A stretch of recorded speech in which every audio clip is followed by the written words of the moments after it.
Welcome, ladies and gentlemen, to another edition of Wrestling Talks and Thoughts. I'm your host, Saheem the Dream. Oh, come on, what's going on?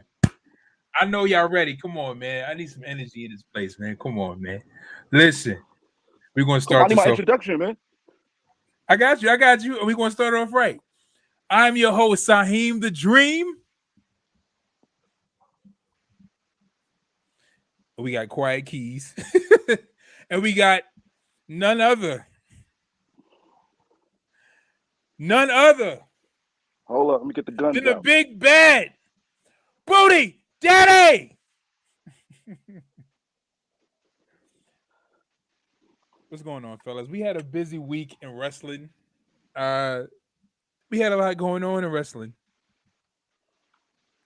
A lot going on. Well, we can't hear you, Sean. Keys, we cannot hear you. We can hear you. Get off Space Mountain, man. Come on. Get on Space. That's right, man. You got to go all the way up, man. All right. Can you hear me now? Yeah. Yo, we can hear you. Excellent. Yeah. Okay. I had to take the Evelyn, AirPod what's out. going on? What's up, bro? Where's And Travis? Corey, what's going on? Where's Trav? Travis? Yeah, I'm waiting for Trav. Trav, where you Yeah, at, man? yeah. I'm a Trav Trav. been talking Where all you day. at, man? Last All 2 that days, talking. I can't. All that. Right. Trav. Can't wait for the show. I'm at y'all. I sent Trav the link. Hold on, let me hit him up.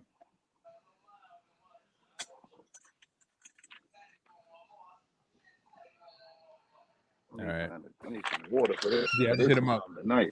He should be coming on. I'm waiting for him to come. Well, we waiting on him. So, First off, how you guys doing, man? I'm doing well, and you? Doing great. Good, man. Good. You still in Texas? Ant? Yeah, I'll be back Sunday. Okay. Shout out Wrestling Talks and Thoughts. Evelyn, what's going on? We got a few people here. Evelyn. All right, Entertainment. We're not doing this. We are not doing this. What's Glizzy Entertainment? You don't want to know. We are not. I want to know. What's Glizzy Entertainment? Please, Evelyn, tell me what is Glizzy Entertainment. I need to know. I need to know before I go to sleep tonight. Stop. I got. We'll tell you after. I will tell you after. All right, cool. Nah. All right, okay. I got. Just know Ant has issues. What's happening? Oh, we talking after the show. I need to know. Cheyenne Blanco. She said, "What's happening?" It's Cheyenne. Cheyenne was popping. Trav said, "Give him 10 minutes." The big bad Glizzy Daddy. Right, Glizzy. What's happening here? I need to know. Really? Dog. You know what? Maybe I need to go to sleep. Nah. Don't go, Sean. Don't go. I just thought it was happening. I thought it was happening. Yo, we had a busy week in wrestling. A lot has happened, man. A lot has happened. First off, let me put Sean. First off, let's talk about this because we got before because I know we waiting for Trav, we waiting for Jay, but let's just talk about it because I don't want to leave everything just dry out here. But let's just talk about it. Hell in a Cell. Cody Rhodes put on a classic match. That match between him and Seth Rollins was a classic. Hold on. Let me just speak my piece real quick. And I just need to understand exactly what you were saying in the group because I knew it was a lot and I really wanted to hear from you. So I felt like that match was a classic match. Reason being is because a person being injured, it just brought out so much more excitement, so much more emotion. It brought out so much feeling in the match. And that in itself, right? That in itself was great. The fact that he brought up that great feeling in that match. You know what I'm saying? Like you felt it. You know what I'm saying? Like him getting hurt. Him hurting himself doing the Cody cutter. Seth Rollins using the kendo stick to press against his injury. I mean, he had you pulled into the match, and then it ended off, with him doing the triple Crossroads. Right, Crossroads. What was it, Sean? Please tell me, explain to me what was it that you were saying concerning him and Sammy Guevara. So one, You are right. I went back and watched the match again. Great match. Great match. The fact that he went out there with a fully torn pec, not partially, but a fully torn pec, and Right put off the on a bone. great match, I respect it. It's not my problem. Isn't with Cody. Mm-hmm. It's with the IWC. My problem is with everybody saying, okay, the fight, the last match he had with Sammy, everybody was like, it was a spot fest. He kicked out of all these big moves, like normal stuff that you would think somebody would be down for 3 on. Yeah. But then this match with Seth was the same. The only difference was the torn pec. That's the only difference. But the match was damn near the same, in my opinion. Okay. There were big move after big move. I don't want to say spot, but just big move after big move, kick out, kick out, kick out. Okay. But everybody's like, and there were a couple. I seen a couple of the like some respectable wrestling, like writers and stuff saying the same thing. Mm-hmm. Saying the same thing on Twitter. They were like, but you just gave him hell for the same thing. But we, you know what I mean? I fully respect what he did though, because I've played basketball with like a partially torn rotator cuff. Yeah. So I know how that feels. So to have a fully torn pec and still go out there and do what he did, amazing. Stupid, very stupid, but amazing at the same time. Because he still wanted to give the fans a show. He didn't want to disappoint the fans. I think that's going to be Cody's detriment in the long run too. Not saying he shouldn't care about the fans, but sometimes you do have to put yourself and your health before that. Yeah. Because he could have did more damage than what was already done. Right. Because as of right now, I believe they said he's out 6 months. He won't be back until Rumble. And that was before the match. He was going to be out that long. So you really don't know if any. I mean, today's Tuesday? It's been 2 days on top of what they did last night with him and Seth. So you never know. It could have added more time into that. So 6 months is a long time, especially after you made that decision, that huge decision to jump companies, come back to WWE. Right. Now you're sitting for the rest. Yeah, you know what I mean? You're sitting for the rest of the year now. But it's obvious we know now who's going to win the Rumble. Who's going to main event WrestleMania. Right. I mean, we knew that, prior to him even coming back. Yeah. Like, but now it's clearly which is fine. There's nothing wrong with that. I mean, that was the whole reason for him coming back. Like, it was to be main event, to get the WWE title. Right. So, I mean, that was his whole thing. I think once he accomplishes his goal, he's going to stay there for, I think 2 or 3. I told you this before. I think he's going to do 2 or 3 years, maybe 4. Yeah. Then he'll go back to AEW at that point, because now he did what he wanted to do. He accomplished that goal he wanted to do for his father. Now let me go back over here to AEW. Let me go get that title. Because now him coming back with a new contract is not the same as before. Because remember, with his previous contract, when he lost that match, he couldn't fight for the AEW title. Yeah. Well, I heard that his agreement was actually long term. I heard he signed a very lucrative long-term agreement. I heard it's not like a 4-year contract. I heard it was like something like almost like a decade. Like he signed a long-term contract. Yeah, I was hearing that too. Yeah, that's what I heard. I heard he signed a long-term. It's like, I don't know why, but I just feel like that ain't a Brock Lesnar contract. Yeah. If you guys are checking this out right now, guys, subscribe. Go to Wrestling Talks and Thoughts on YouTube. Hit the subscribe button. Hit the like button. Share this video so that you can engage your friends in the conversation as we talk about Hell in a Cell. We talk about Monday Night Raw. I mean, I don't know. Listen, I liked Hell in a Cell. We didn't do a show after the pay-per-view because I'm busy working on a project right now. But I liked Hell in a Cell. Wasn't bad. I thought it was a pretty good. It was better than what I thought it would be. Yeah. Yeah. Even some of the matches I really didn't care about, I was like, okay. Yeah, it was really good. Travo. I like the women's triple threat match. I think the women's triple threat match was dope. Yeah. Yeah, the women's triple threat match was really good. I enjoyed it. No, but that's definitely true. There was a lot of matches that I kind of didn't care about. As you said, Ant. Who said that? Ant or Sean? About what? Oh, the matches we didn't care about. You didn't care about, but you liked. Both of us said it. Yeah, right. I agree with you guys. I feel the same feeling. Feelings very mutual. There was a lot of matches in there that I kind of didn't care about. That I was just like, yo, this was all right. Like, this was actually pretty good. I'm gonna tell you what was a good match.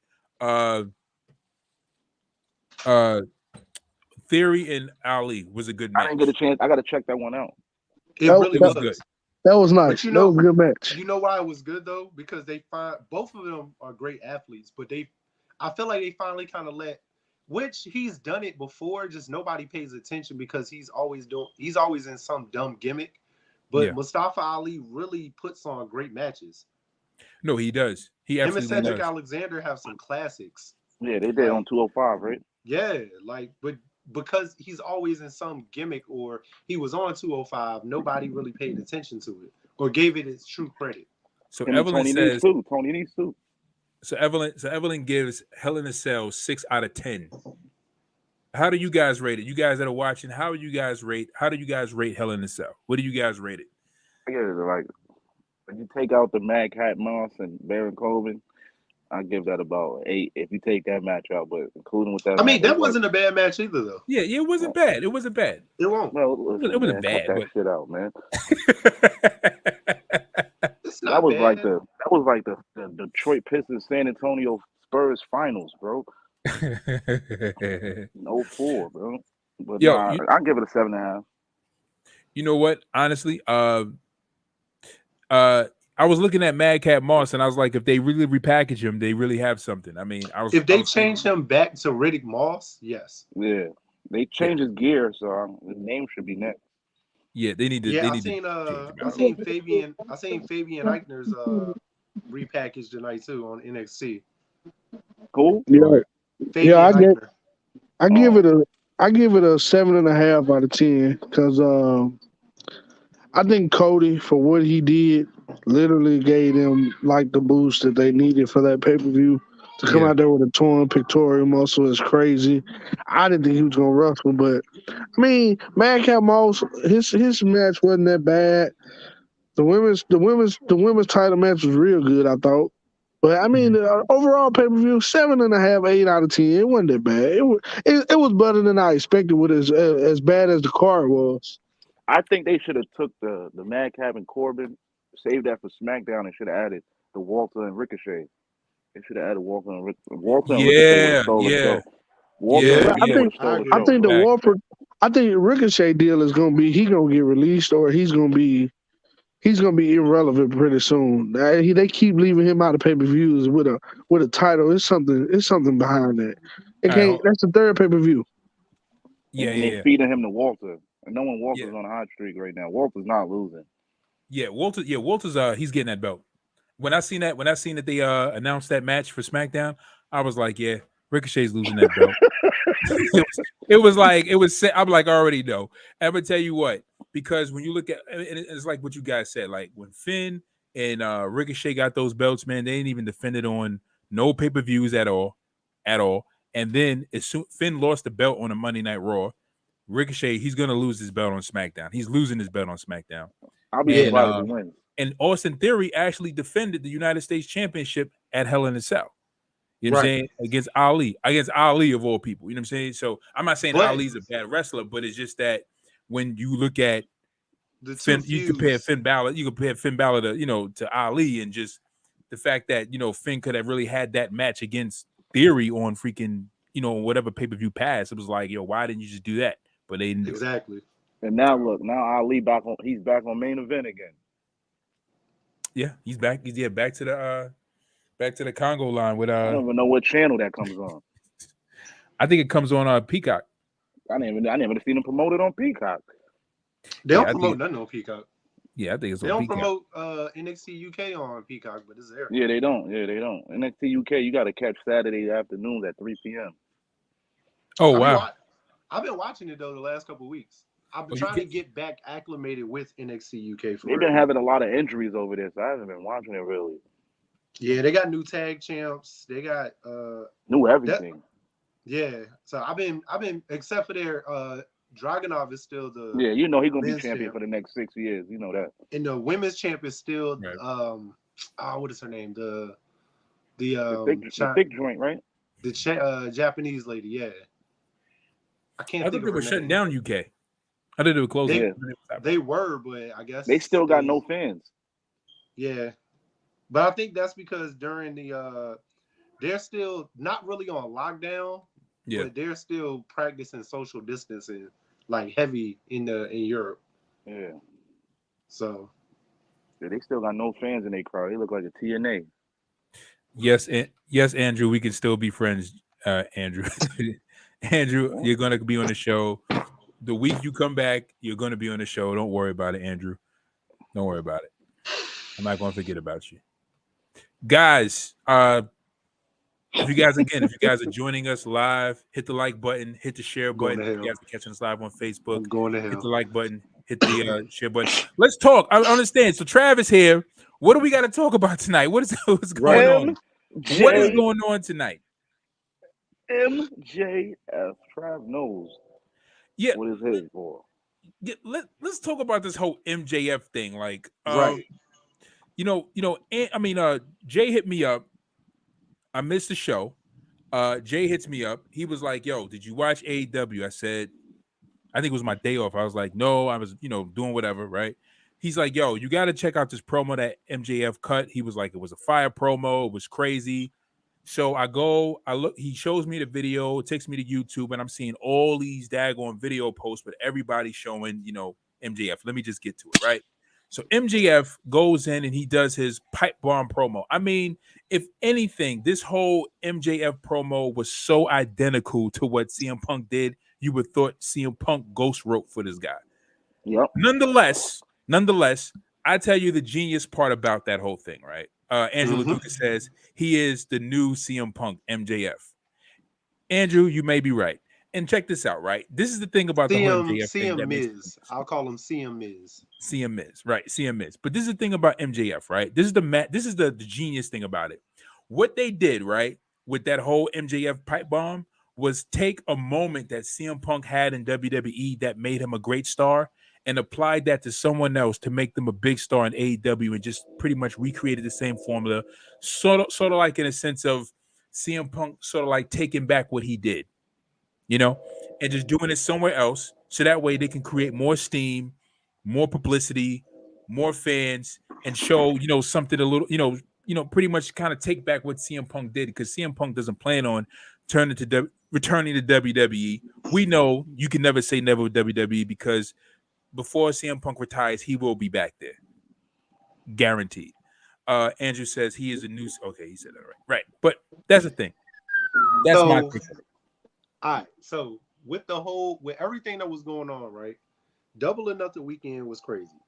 So I'm gonna give you the backstory of how it all started. Okay. So the report started coming out Saturday morning. Saturday morning too. Yeah, it was early Saturday, like maybe 8 a.m. It was early Saturday. Yeah. But the report started coming out that MJF had got that he canceled all of his meet and greets for Double or Nothing weekend Saturday. So that was the first reports, that he canceled all of his meet and greets. So it was a little weird, but at first I didn't think nothing of it. Then as the day goes on, Dave Meltzer and them were like, he's getting him and Sean Ross. It was Sean Ross first. He was like that MJF is getting that from the people who told him MJF has booked a flight out of Vegas. So all Saturday, that's all that everybody was talking about. MJF booking a flight out of Vegas. What's going on? And a lot of people at first it was, and I agreed with this and I understood it. It was like you could tell by the way everything was going that Wardlow was going to win. It was going to be, if you realize MJF has lost at the last 4 straight pay-per-views. I want to say 3 or 4. He's Nah, lost he got a win over Darby. at a pay-per-view. Yeah, remember that shit with him and Darby? But when was that though? Because like he's at least lost the last 2. Not He including double or beat nothing. Darby at a pay-per-view. No, but what I'm saying is not including double or nothing. He's lost the last 2. I want to say 2 straight pay-per-views, right? Because he lost to Punk, he lost to Jericho, but then he beat them afterwards on Dynamite. So it's like he beat Darby before he lost to Jericho. He beat Darby. All right, Okay, hold on 1 second, Sean. Real quick from the comment section, Andrew LaDuca says, "I give Hell in a Cell 7 out of 10." Corey B Elite says, "Sneaky." He said, "Sneaky. Best thing about the promo was that the crowd went from booing to cheering in like 3 minutes." Yep, they did. They didn't know what was going on. But I'm sorry, Sean. Continue. No, you good. So that was Saturday. Everything was coming out Saturday that he was leaving. Nobody had really got a confirmation from him. It was some confirmations coming from his camp, but it was nothing from MJF directly that he wasn't going to be there. Okay. Then Sunday comes, same thing. Everything is still like they were making plans to add another match. Or they were going to give Wardlow another Kyle opponent. O'Reilly. It was going to be Kyle O'Reilly and Darby, right? I think, yeah, that's what it was. It was Kyle O'Reilly and Darby, which they still added to the card.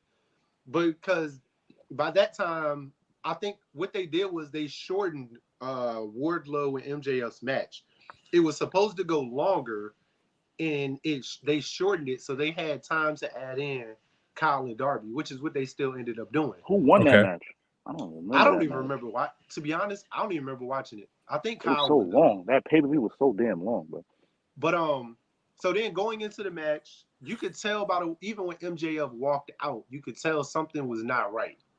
But by Sunday, also a lot of the stuff started coming out about what was going on behind the scenes. Yeah. That real life, he was upset. One, he didn't want to lose, so he didn't want to do the match. That was the biggest part. He was tired of losing that pay-per-views, and he didn't want to do the match. But it made no sense for him to beat Wardlow unless, and I think me and Ant talked about this before, the only way him beating Wardlow would be it coming full circle at All Out, my bad. Mm-hmm. Okay. Which is in September. That means you go through the whole summer, them two still, doing what they're doing, going into September. Cool, but at this point, it's kind of like it's built this steam to where Wardlow needs to be on his own. Yeah. So they do the match. We all watched it. Wardlow powerbombed the fuck out of him, and I think a lot of that was real. Some of that was frustration, like, so you want to take your real life shit and fuck my career up? Cool. Boom. Like, I'm gonna really drop you for real. Wednesday comes, and wow. Okay. And this is where I think me and Trav were having a small disconnect. We were on the same page. Okay. I'm listening. We just worded it differently, but we were on the same page. Yeah. So everything Wednesday was a full work shoot. It was real. Everything that's going on with him and Tony behind the scenes is 100% real. What they did was, like you said, with the CM Punk stuff, they were like, you know what? It's already out there. It's in this is a bigger, social media is way bigger now than it was back then with Punk. So now, like I said, by Saturday, all of this was already out. Yeah. Like, so Tony being the smart businessman, cool. Look, we still gonna work out our issues behind the scenes, but let's just go ahead and use this. The fans want to hear you talk about it anyway, so go out there, talk. Okay. They might have, like Trav said, they rehearsed a large sum of it. A large sum of it was either wrote or whatever. Yeah. That ending, when the mic cut off and the cameras cut, that from everything I've seen, also, like Trav said, that was a full shoot. There was no work there. That was a full shoot.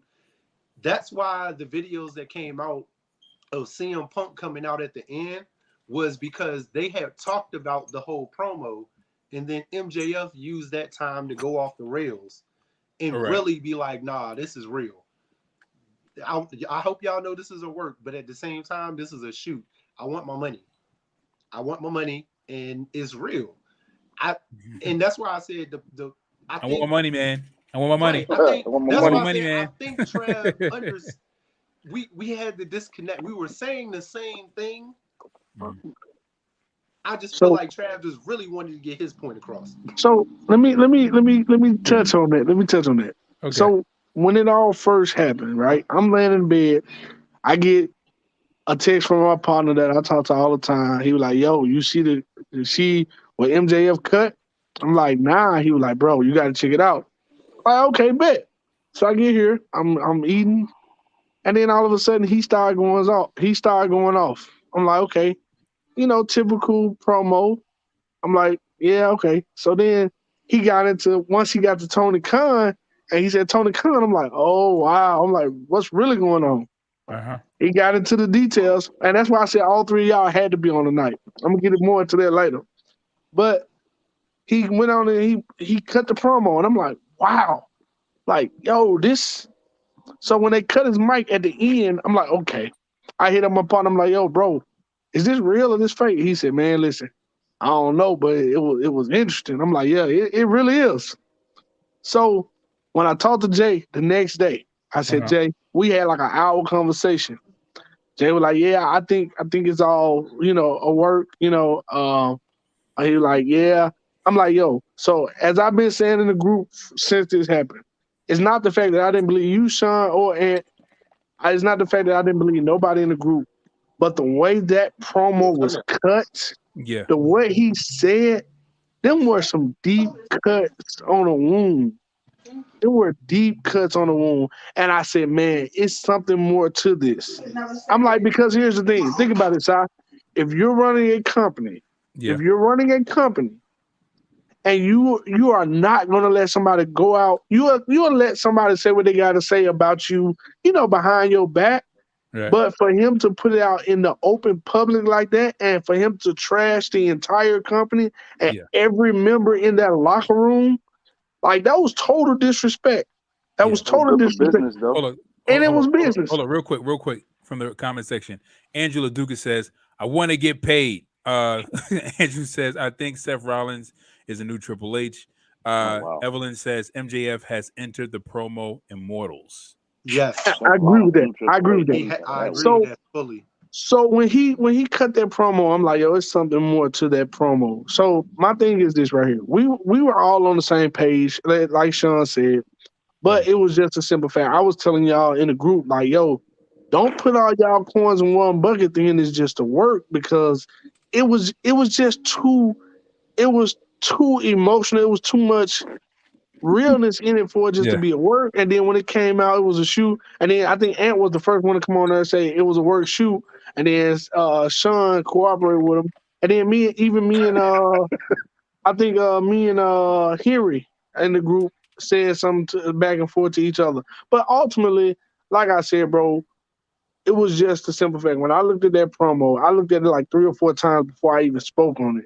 Yeah. When I looked at that promo and I looked into MJF eyes, I'm like, yo, this guy is not playing. He literally is serious. Yeah. But it was something he said in that promo, and y'all know what I'm talking about. So we're gonna get to that, but we're gonna let y'all go through this little segment right here. We're gonna get to that part. But MJF literally he opened another door on the immortal side of promos. And I think for CM Punk did have one of the best pipe bombs ever, but I really think he literally topped CM Punk's pipe bomb, because CM Punk did touch on. I'm not gonna lie. I don't know. CM Punk said some personal stuff like this company's not gonna be nothing until Vince McMahon died. And all this. But that's the reason why I say I think it's better. That's why I say it's better, because CM Punk ultimately just went at Vince McMahon most of the time. MJF went at everybody in that single locker room plus Tony Khan. No, you're right. So Evelyn says via Double K. Who's Double K? Yeah, that's Double K. That's Double K. That's him. That's Double K. I still think Punk's is number 1. I think number 2, in my opinion, is always going to be that promo that Cena cut on Roman. Which one? You said number 1? No, number 1 is Punk. Okay. Which promo Cena cut on Roman? It's the one that just happened. The one, no, the one when he came back and this He was is like, before, "You can't do your job." Yeah, Before the bloodline? The missionary Before the line. bloodline or when the bloodline started? Before the Before. bloodline. Way before. Yeah. This was like maybe, this is what, 22? So it was like maybe what, 16 or 17, right? I'm gonna have to go look at that one, Sean. I'm gonna have to look at that one. I can't remember. It was the one where he I do remember. literally in the middle of the ring. I do remember him cutting the fire promo, but I just don't remember what was all said. Yeah, he murdered him. Belittled him. Yeah, he murdered him. Do me a favor, Sean. When you get a chance, send it to me. I know you got it somewhere. I got you. Yeah, I think MJF is definitely, he's becoming top 5 heels. The only thing that I feel like he's still, since he's been at AEW, you really haven't seen. I watched him on the Indies, so I've seen his work. Just in AEW, you don't fully get to see his wrestling ability. That's the only thing. I want him to wrestle more. So show the world what you really do in the ring. All right, right, which is good, right? So let me get to that, right? Because you know, this is the thing about MJF's promo, right? And I can only stand, this is the thing about MJF's promo, right? I can only stand for a promo like that only has merit to it, in the sense that, like, I don't want this to be like a bitch fest. Like, you're getting up there and you're having issues with a company that's putting money in your pocket, giving you opportunity to be on the main stage that most of the guys in the back room would kill for, right? And you, as you get up there and, you know, you understand you have your displeasure, but then this is the company that's putting money in your pocket. Jay McMahon is in the building. What's up, Jay? The boys are back in town. And you know what I'm saying? And it's like, you know, at the same time, it's like, yo, I understand you voicing your opinion, but then it's like, yo, we can't keep doing this just because you're trying to get, you know, because you're trying to like be famous. Like, my thing is, when CM Punk did it at a right time, because talent was being held back and the company wasn't what it used to be. And a lot of fans were voicing their displeasure over a decade. And it was like, yo, you guys went from the Attitude Era, from the Golden Era, Attitude Era, New Generation Era, Ruthless Aggression Era, to now to like, what is this? Like, what are we looking at? Like, what is this? It's like PG era. It was horrible.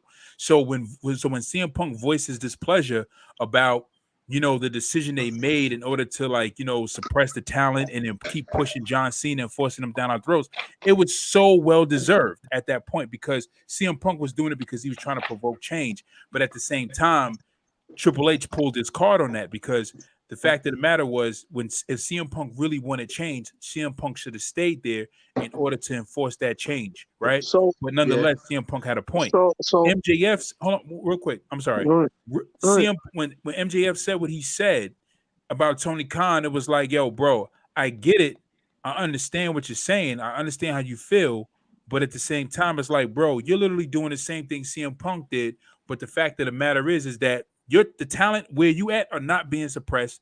They're not being held down. They're not being held back. There's no chains on them like they have in WWE. You know what I'm saying? So what you're saying, kind of at the same time, is like, I get what you're saying, but it's like, you know, I'm with you. I'm with you, but I understood what he was saying, just because, I mean, the only difference is when the ex WWE guys come in, they're not pushed to the main event picture. You know what I mean? They're not thrown straight to the top. If you look at Swerve when he came in, Swerve took losses when he first came in. Hell yeah. Keith Lee too. Keith Lee has taken losses since he's came in. Yeah. They haven't done nothing with Andrade and Daniel Bryan took 2 when he came in. Andrade was taking losses. It won't like they just automatically got title matches. Ruby Soho, yeah, she got her title match when she came in, but she lost. And she lost to Jade in the TNT title title tournament. So it's not I get what he's saying, to the point of, yeah, they're coming in and he's throwing a bag at them when they're walking in the door. Right. So from that point, he's like, pay me. Look at what I've done in these 3 years. Pay me for that, which I get. That's just like with any sport. You look at the NFL and NBA, the players, especially rookies that outperform their contract, always come in and be like, they do holdouts because they want more money. They like, look what I did. I'm a rookie doing this. I've only been in the league 3 years, I'm killing it. It's time to pay me. Let's get this extension. That's literally what he's saying. And I get that point because he's right. He's had every feud he's done has been fire. His promo work has been fire.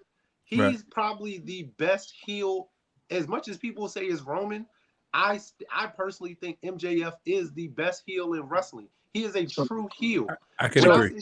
When I say true heel, like when Roman's out in public, Roman is still signing autographs. Roman is still kissing babies and, kissing the women and all of that. MJF is an old school heel to the point of like, when I'm in public, I'm exactly who you see on TV. So my take on it is, I get what you're saying, Si, but I agree to disagree. CM Punk, the talent was being suppressed. Everything was being crazy at the time of CM Punk's pipe bomb. But to say that MJF pipe bomb wasn't warranted or had no weight on it, that's where I disagree because, like Sean just said, when players come into the league and they do their first 2 years and they decide to hold out because they want more money, right? So when they holding out, they holding out for a reason. They want more money. So let's just say MJF literally went by the script, literally didn't do the whole promo that he was supposed to do, and he set for another 2 years. Would Tony Khan pay him is the question, because like he said, all the other talent is getting paid above him. So in my perspective is, I think MJF did the right thing. I just think he did it in a different manner than everybody expected. I think what he did was he came out there, he cut his promo, and they didn't cut his mic. Like I told y'all in the thing, that article I sent y'all, they were supposed to cut his mic halfway through the promo. So he like, well, hey, if they ain't finna cut my mic, I'm finna chop heads. I'm finna kill this snake that's in the room. And the way to do that is cutting his head off. Hold on real quick. Kayla says hi, everybody. Say hi to Kayla. What up, Kayla? Hey, Hollywood. All right. So wait, hold on. Okay. Real quick, Trav. Yeah, what snake, right? I mean, my thing is like really like what real deception or what real deceit? Because at the same time, real quick, Tony Khan, one thing that Sean mentioned that I like that Tony Khan was doing, he's making the talent come in and earn their spot, making them earn their position. You're not coming in as this big shot. I know you a big shot over here, or you have some big name in WWE, but from here, you're going to start from the bottom and work your way up. CM Punk started from the bottom, had to work his way up, even though he had a name, even though he's winning every match. But at the same time, CM Punk wasn't shy of working with new talent and trying to, incorporate, affiliate himself with them. So my thing with Tony Khan is that Tony Khan is not doing anything negative. Like, he's not doing anything bad in that respect where he's, suppressing the talent. So, like, really, Trav, like, really, where is the big deceit or the real big, suppression from? So what did he say in his promo? He said, maybe if I was an ex-WWE superstar, maybe you'll pay me then. So that's where the suppression comes, is that what he's saying is, hey, you pay Keith Lee, you pay CM Punk, you pay Daniel Bryan, you pay Ruby Soho, you pay Aleister Black, but you are not paying me because literally I am the heel, the backbone of the heel of the company. Right. So in 2.5, 3 years, they haven't gave a man what he deserved, regardless to what his contract says. Hold on a second. I got a good question for you. This is the thing, right? I agree with you. I agree that MJF is the hottest heel right now. I believe that hands down. If MJF and Roman Reigns was a cut-up promo or they were on the same show, no doubt about it, MJF will run laps around him as a heel. No doubt about it. But this is my thing, right? It's all about proving your value, right? Those guys that came from WWE proved their value. They were on the main stage. They were on a big stage. They proved their value. You look at a guy like Adam Cole. Adam Cole was one of the best, if not probably the best NXT champion we've had. You know what I'm saying? No. So I'm just saying, like, he's up for debate to be the top. You know what I'm saying? Like, you can argue him or Finn. You know what I'm saying? But my thing is that when it comes to guys in WWE, they were able to prove their worth and value. You guys in the indie, I'm not saying that they're not able to prove their worth and value, but when you go to WWE, there's a certain conditioning that you go through in order to be in front of that big crowd versus when you're in the indies. I'm not saying in the indies you're not in front of big crowds, but there's a certain, but because WWE is a big stage, they prove their value.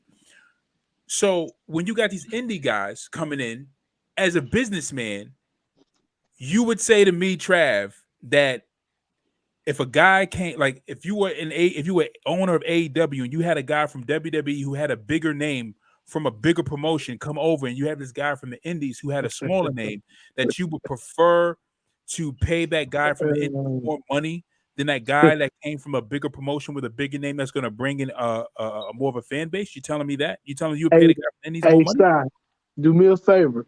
Remember everything you just said. Remember, I want you to remember every word that you just said. 100%. You just ultimately proved my point. What's that? That I've been arguing with y'all for the last 4 to 6 months before I went hiatus. What's that? Proving your point. They were proven talent when they went to AEW, right? Proven talent. Right. 90% of them, because it was 10% that wasn't proven, but they had a name for themselves. They made a name for themselves, but they just wasn't there yet. So at the end of the day, I'm not saying that I'm not going to pay a CM Punk over MJF. I'm not saying that I'm not going to pay a Keith Lee over MJF. I'm saying if I bring those guys in and MJF is literally putting the show on his back and he's hauling the show on his back with them guys there, I take him in the back, I reconstruct his contract, and I pay the man. That's how it's worked. It's just like prime example. Let's look at it this way. LeBron James, right? LeBron James last season reconstructed his deal. What did he do the season before that? He put them on his back and he carried the Lakers and they won a championship in the bubble. They reconstructed his deal, gave him more money. So what I'm saying is, at the time that MJF was carrying AEW as a heel. As a heel, he was carrying them. Not often do you see a heel carry the company, but for right now, heels are carrying both company right now. So as a heel, once you see MJF take that leap, that's when you should have said, okay, now it's time to get this man his money. It's time to, hey, MJF, or put some incentives on his contract. Something that to make him feel valued. Because if you stay at a job and you don't feel valued and you don't feel like you earn, if you feel like you're doing way more than what your money is worth, then you're not gonna stay there. Like, hey, why am I stay here for $15 an hour, but this company right around the corner offer me $25 an hour, do the same exact thing? So that's what I'm saying. Like, it's just a simple fact. Not saying that we're gonna pay any proven talent over MJF. Is saying, hey, if I can give that proven talent money, I should be able to go give my homegrown talent money as well. Facts. Right. That's a fact. Real quick. Kayla says, in my opinion, MJF promo was fire, and he had a bunch to get off his chest, and what he said wasn't wrong. He was right. TK treats ex-WWE stars, Tony Khan treats ex-WWE stars. I can't agree with that. Better. I don't know, I can't agree with that, because look, I'm not gonna say better. Listen, since Andrade and Aleister Black been in AEW, how much have we seen of them? It's not about that though. It's not about. And then there's a lot of talent. Like, look, there's a lot of guys you don't really see a lot of. You don't really see a lot of Brody. You don't see a lot of Buddy Murphy. Andrade, I don't even know he's still under contract. But you got to remember, Andrade's married. He's got married. He's on and then my guy resigns Brian Cage, and then he just disappears after the Ring of Honor. Oh God, not Brian Cage. Oh God. Wait, hold on. Real quick. Kayla says, "Preach, Trav. You speaking facts on why stay with the company if they treating you like trash." Yep. Michael Jordan stayed with the Bulls, and they was treating the management like trash. No. Scotty, guess what he did? Let's talk about Scotty, not Michael. Scotty had the worst contract ever. Yeah, Scotty 6 years, 18 million. But at the end of the day, the contract is not the big issue here. The big issue is MJF telling y'all that Tony Khan ain't paying him for his work. Well, hold on a second. Well, I seen a video clip of your guy, Mr. MJF, talking about, I get paid. He said he gets paid well. All right. Now this is my thing, Trav. I totally agree. Of course, if he's carrying it, he's the top heel. In my opinion, like the top. If I think about top stars in AEW, he's top 5. He's one of the top 5 on my list. He's one of the most watchable. Of course, he is probably the watch. Like if you're not watching it for Punk, you're watching it for MJF. You know what I mean? Or you're probably watching it for Daniel. You know what I'm saying? Or you're watching it for like Paige, or you're watching it for Omega, or you're watching it for the Young Bucks, or you're watching it for Adam. But he's one of the top. Okay. All right. And nobody's watching for Luchasaurus. And Jungle Boy. I'm gonna be real. Hold on. But listen, I'm gonna be honest. But here's the thing. Luchasaurus anymore.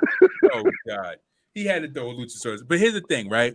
My thing is that I listen, Trav. I said this like a few shows ago. I said this a few shows ago. I said that WWE is proven talent. I never disagree with that. I agree with that 100%. That's the main stage. That's like you have, again, we understand, like you have the D League and you have the NBA. You have somebody in the D League that comes over and they say, hey, I want $100,000 contract. And then you got this guy who just won the NCAA championship who came fresh out of college. Who you going to pay more? You're going to pay that kid fresh out of college because he's young, he's fresh talent. The guy from the D League is probably a lot older, has a lot more wear and tear on his joints and bones, and you're going to pay this younger kid more money because he's young, he's fresh, and he just won a championship in college. Okay, you know what I'm saying? Let me say this, Jay. I got a question and I got a comment. So, okay. All right, my first question is this: do y'all all agree that MJF promo was better than Seth Rollins promo? Which Seth Rollins promo? The Seth Rollins promo he cut on Cody when he was saying you and your it was better. It was better. Okay. I like Seth's though. Don't get me wrong. I thought you were saying Seth's NXT promo when he took over NXT. So here's my question: we don't know the ins and outs of AEW, right? As far as payroll and stuff like that. So we don't know if MJF got paid. MJF could have got paid, or you know what I'm saying, or if Tony Khan can't. You know what I'm saying? We give him more money outside of his contract. How do we know he's not helping him out other ways? You know what I'm saying? Because, again, he's one of the 4 pillars. And I feel like in order to make that promo work, you have to create a scenario that may not even be real. Like, MJ probably is paid. You know what I'm saying? He's probably one of the highest paid wrestlers in AEW. But to make the promo seem more real and more heartfelt, he has to make it seem like, okay, well, Tony Khan is catering to WWE guys, and I'm saying he's not getting paid. We don't know if MJF is getting paid or not. You know what I'm saying? Like I said, he could be one of the top paid because he's one of the founding people who started. You know what I'm saying? And outside of that, you had to give them something to, you know what I'm saying, in order for them to want to stay there and still be, you know what I'm saying, make AEW relevant. You know what I'm saying? Because again, as I said, if you're not watching Punk, you're watching for MJF. You know what I'm saying? So how do we know MJF is not getting paid? So let me touch on that. If he was getting paid, I don't think he would have. As we said, it was a work shoot, right? We say it was a work shoot, right? Okay. We say it was a work, but it was a shoot at the same time. We can all agree to that, right? Yeah. So my thing is this: if he was getting paid, why would he go off script to do the shoot, and why would CM Punk come out there and ask him what is he doing? Okay. See. And that's where the red. So wait. That's where the red flag comes in. That is the fact that what I'm saying is this. I'm not saying that nobody. I don't think none of us is wrong. I think we all got our opinions on how it went down. But at the same time, we don't know if he's getting paid. We don't know if he's the top paid guy. We don't know. But at the end of the day, we do know this.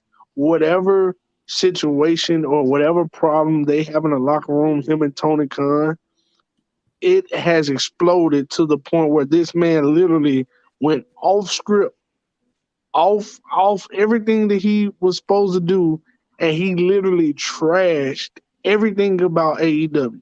Not saying that it's bad because we know this happens. All right. Hold on a second. The comment section is building real quick. I need to read the comments real quick. Kayla says, you can't speak because you've seen Buddy and Brody a lot recently. Nope. She said, Andrew says, I'm watching AEW for three people: Y2J and MJF and CM Punk. Kayla also says fresh talent does get paid more because they're young and hungry. Andrew says, I love AEW. I love AEW better. Tevin Jones says clears throat. And let me tell you, whatever he's Angela about to Dugan say says is code about to be 45. What? Whatever Tevin's about to write, it's gonna be hilarious. I'm telling Who's you. that, So Sonny? what I'm saying is, this is what I'm saying, bro. Listen, I get this, Jay. I get where you going with it, but I'm just saying this. At the end of the day, nobody let animosity off their chest like that without having a clear cut reason to do so. You know, nobody. So I'm just at a point where I look at it this way. MJF, he cut the promo that they gave him, and then he went behind their back and he said, F them. I'm going to release all my energy and all my frustration out right here on this mic because they did not cut it off. And I'm going to continue on until they cut it off. And then when he finally said F Tony Khan and they called him a name and pay him, that's when they said, okay, it's time to cut this. And they was cool with everything else. But once he got to the money, calling Tony Khan names and everything else, it was done. Listen, he's getting paid. He's getting paid. He just wants John Moxley money, man. Comment section. I got you. Comment section real quick. Again, if you guys are joining us, hit the subscribe button. Go to Wrestling Talks and Thoughts on YouTube. Hit the subscribe button. Drop a comment in the comment section below. We want to hear from you guys. Give us a like. Give us a thumbs up. Tevin Jones says, I like this. I like what Tevin said. I'm about to read this. I know you guys will read this.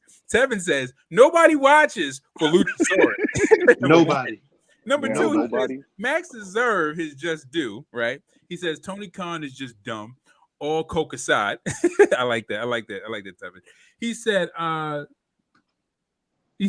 the man knows what the F he's doing. He says, MJF is getting paid. However, it's not the number one guy in the company pay. Yeah, I think John Moxley's the number one guy. I think John Moxley's the number one paid guy in AEW. So here's my thing, right? You name me one guy and any person that is working, right? That's even the people that's making decent money that's not happy with their pay. MJF. Repeat that question. Repeat that question. No, repeat the question. Repeat the question. I said, name me one person, right? That's perfectly fine with their pay that works for a regular company or any company that's like, okay, well, I love what I'm making. I don't want more money. Everybody wants more money. You know LeBron James. LeBron James is LeBron's happy with his pay. Steph Curry, 206, 211. Just because they don't publicly say they want more money. Right. I mean, let's be real. Let's be real. Wait. Let's be real. Everybody wants more money. Everybody, no matter who you are, you want more money depending on what you're doing. But at the end of the day, if you give me $211 million a year, I'm not coming out public and saying I want more money. I'm just gonna go and I'm gonna take my $211 million and I'm be happy. But if you really listen to the promo, his promo wasn't based off money. His promo was based off the respect he's getting as a performer because he said, I bust my ass here and there. And he said, people come to watch me. You know what I'm saying? I'm the top guy. Nobody can lace my boots. So his promo is based off respect, not money. And you got to remember, too, like, the one thing Trav said that I disagree with was that regardless of whatever they're doing behind the scenes, if you've been watching MJF from day one, he takes his craft serious. Whether it's the promo, whether all of it. So even if behind the scenes, let's say hypothetically, let's say they worked everything out behind the scenes before he cut that promo, right? He's still going to cut that promo the same way. It's not him signing that contract. He could sign a new contract the minute or second before he walked out on that mic. He still was going to cut the promo as if he didn't because he's that good at what he does. So that's the part you got to remember. He knew what he was going to say since regardless of what may have been done backstage, that man's good on that mic. He's going to make you think that he can make you think they beefing for the next 3 months. And like Tevin said, he done already signed a contract. But for the next 3 months, you wouldn't even know that because of the way he's cutting his mic skills and the way he's cutting that promo. So that's the thing you got to remember too. When somebody's that good, he reminds me of it's just old school heel, old school 80s, 90s heel. Yeah, the Rick Rudes, I was just about to say Rick Jake Rude. the Snakes, the Ted DiBiase's. Like when they got on that mic. I was about to say that. Like back in the day, Mr. Perfect is one of the best wrestlers. Yeah, Mr. Perfect. But do you think he was the best? Do you think he was the highest paid wrestler or even top 10? No. Hell no. All right, real quick. Think he was. All right, real quick. Size guys. Dolph Ziggler. Dolph Ziggler's a great wrestler, but you think he's one of the highest? Hey. Enough of the Dolph. Nah. Dolph. As a matter of fact, Dolph came back yesterday. He should have stayed at home. He should have stayed the hell at home. All right, but real quick, come on, man. Come on, this is Dolph. This is Dolph, man, baby. Dolph, man. Yeah. Angela Duca says, I'm ready for the Battle Royal tomorrow night. Tevin Jones says he's their biggest draw, a merch pusher, a needle mover, if you will. Tony Khan, let him say whatever he wanted to say. There's been an agreement at this point. It's a full-on storyline. Exactly. Says, that's what I was saying. It's gonna be one of the greatest storylines in wrestling, bro. As I said in the group, I know for a fact that when MJF got back to the Gorilla, give him a high five, like, good job. That joint was fire. Yeah. Right. Yo, I'm telling you. Tevin Jones says it's a work. Kayla says Roman Reigns, laugh out loud. Andrew says, Sean Keys, I love your Mario Kart shirt. And Kayla says, screw Dolph Ziggler. You know, I ain't gonna be tolerating all this Dolph Ziggler disrespect tonight. Dolph is one of the greatest wrestlers alive, man. He need to get released. Wrestlers that ever need to get released. Release him. So send him to the y'all saying while we on this conversation, you know. All right. But hold on a second, Trav. Before we move on, all right, this is gonna be the last thing because we got to talk about Raw and then we got to move on to the game because we passed the hour mark. Okay, that's fine. That's fine. This ain't gonna take long. But y'all remember? Y'all remember about 3-4 months ago when we was all on this live, and I was telling y'all, and all y'all had a problem with it when I was saying ex WWE superstars. Oh, here you go again. Yeah, no. Hey, I'm gonna say this. I believe You said it. No lie. Sean, all y'all owe me an apology and tell me I was right what? because about what? Wait. Apology for what? They're still not ex-WWE guys. Listen. What did Si say earlier? I told him to remember. What did you say? Proven what? Talent, right? Proven talent, from WWE, right? Yeah. All this time I was arguing that conversation with y'all from day one. I said they signed too much talent from WWE. And MJF come on here and cut this. Wait. I see Mark here. MJF cut this 5 promo, and he said what I had been trying to say for the longest. I was just using the wrong term. He can't afford to pay his own stars now because he signed too many WWE ex-WWE stars. Oh my God. Ex-WWE stars. The same person y'all love. I don't want to hear nothing. Hey, go. We need to stop the shenanigans tonight, okay? No, the shenanigans are started. I told you I was coming straight here. I'm coming for everybody's throat tonight. It's not. Check this out, Trav. Check this out. We've been saying this. And what you said, I understand. But listen, to check this out though, right? Because I'm gonna get to the comment section, guys, real quick. Just one moment. This is the thing, right? The thing is that, and I'm gonna refer to what Sean said. Sean said this a while ago. I'm gonna refer to Sean, to the book of Sean Keys, and what Sean Keys had said in the book of Sean, chapter 316. He said, this is what Sean said. It's a good book. He said, who else are they supposed to sign? It makes no sense. When they leave WWE, where else are they supposed to go? What you want them to sit at home? So what did I tell you a few months ago? I didn't say wait. I didn't say not to sign WWE stars. I said they signing too many. I said it's starting to look at WWE. Where else they gonna go, Trav? The thing is, listen. If you are a startup business, right? Again, if you're a startup business and you have talent that have proven their worth, you would sign them in order to increase your value. Why would you not sign them? I would sign. Wait. Read the I'm comments. not. I'll read the comments. Read the comments. So wait. So go ahead and read the comments so I can say this and we can go on. Yeah. Okay. So I got a few comments real quick. Kevin Jones says exactly. He's top 5 in the world from a fundamentals and in the ring psychology wise. But I'm sorry, put respect on his name, on his damn name. MJF is the most old school performer in the world right now. Tevin says he lives his gimmick. Kayla says send Dolph to AEW with his brother. You know what, Kayla? Come on now.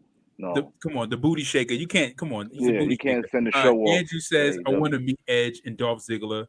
I've met Dolph. I've met Dolph twice. Dolph is a great, cool guy. Real chill. Know that. Yeah, real chill. Kevin Jones says nothing was going to change that promo. They announced him hours before the show. Tony Khan said, "Go out there and talk your my boy." Yep. Angela Dugas says, "I agree with Travis." Andrew, why do you agree with him, Andrew? Yeah, who agrees with Travis? Only one Trav not coming for me. Wait, only one Trav not coming. Kayla agrees with him too. I'm glad I had to sit out of this one. Kayla. Carrion Jameson says, "Double K, I'm here, y'all." Okay. What's up, Carrion? Trav Jones says, "Bro, is that boo tomatoes?" Tevin James says, Tevin Jones says, "This man talk like Tony Atlas." Yes. Tevin Jones says, "No such thing as too much talent. Roster depth is essential." Yes, exactly. Okay. Thank you, so Tevin. Tevin, no. Wait. Tevin and all y'all other guys. I never said the roster. Wait. I never said not to sign WWE stars. Yes, you did. No. You did say that, Travis. You said that it's turning into WCW. Wait. Y'all do know this is on YouTube. We can go back and watch the video. I said that they are signing too much WWE talent, and I said what's wrong with that? This is gonna be WWE / AEW. I never said not to sign talent. I always told you. I said I respect those guys because they need a job, but I said they steady signing WWE stars. If TNA signed all these wrestlers that AEW signed, would you have the same problem with TNA? Right. Yes. Why? No, Trav. No, I got this. All right, we gotta. That's like saying you got mad that the Warriors signed Kevin Durant. He's right. We gotta put this to bed because this don't make no damn sense. Trav, they are firing everybody. They are literally firing everybody, right? Yes. Do you want these people to sit at home and beg WWE for their damn job back to make you happy? Because that's what it sounds like. Hold on. That's exactly how it's coming off. It's coming off like, no, I want everybody back in WWE. They're gonna realize what they did wrong and bring these guys back. No, the hell they not. And I wouldn't go back. I can go over here and get a bag. Sean, I'm sorry. One moment. I don't mean to interrupt you. Karen wants to know what we're talking about. Real quick, if you guys are watching this live on Facebook and on YouTube, hit the subscribe button. Go to Wrestling Talks and Thoughts YouTube page. Give us a thumbs up. You guys can look for us on Facebook where you can join the group, join in the discussion. Guys, give us a thumbs up. Give us a share. Give us a comment. Drop a comment section below. We will post it. We will read. I'm sorry, Sean. Go ahead. Continue. Right. So at the end of the day, if I get fired, release whatever from a company, right? And I have options. I have New Japan. I got TNA. Hold on. I have New Japan. I have TNA. And I got AEW. Those are the three GCW. right now. Don't forget GCW. I mean, that's still the indies. So I can do GCW, MLW. I don't have to sign with them to show up there and get a check. Yeah, you could do Ace Austin. As far as a consistent paycheck, those are the three companies outside of WWE, right? So New Japan, I pretty much got to live in Japan. So if I got a family and I don't want to uproot my family to Japan, I'm not going to do that option. I may pop out over there, here or there, but I'm not going to sign with New Japan. So then you have TNA and you got AEW, right? TNA is starting to get back, or Impact is starting to get back where they were. Mm-hmm. But AEW is number 2 right now, if you want to be real, behind WWE. Right. I'm going to go over there because there's there's better talent over there than it is at Impact right now. And your work schedule is lighter. is lighter. So I can still do all of my indie Word. shows. I only got to show up either on Wednesday or Friday because they're not, most people are not on both shows. They're on one or the other. Look at Jade. Jade, you only see Jade on Fridays. Jade chills all week. She pops out on Friday. She pops out on Friday. I hate that comment. I hate that damn comment. She pops out on Friday, and then she's back at home with her daughter the rest of the week. I'm signing with I'm going to Tony like, Okay. all right, cool. Let's make this work. So Sean, Like, let me ask you where this. else am I gonna go? Let me ask you this. WWE don't know what they want to do with their company. I'm not gonna Let me ask you this.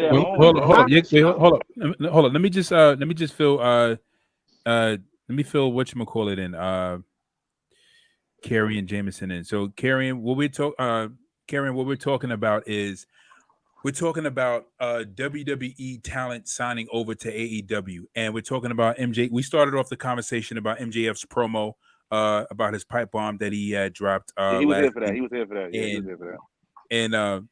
And how they were, we're just pretty much talking about how MJF spoke about, Tony Khan paying more money to WWE talent, and WWE talent already proven their worth in WWE. And should Tony Khan be paying WWE talent more money than AEW talent, or pretty much, should WWE talent be jumping over to AEW?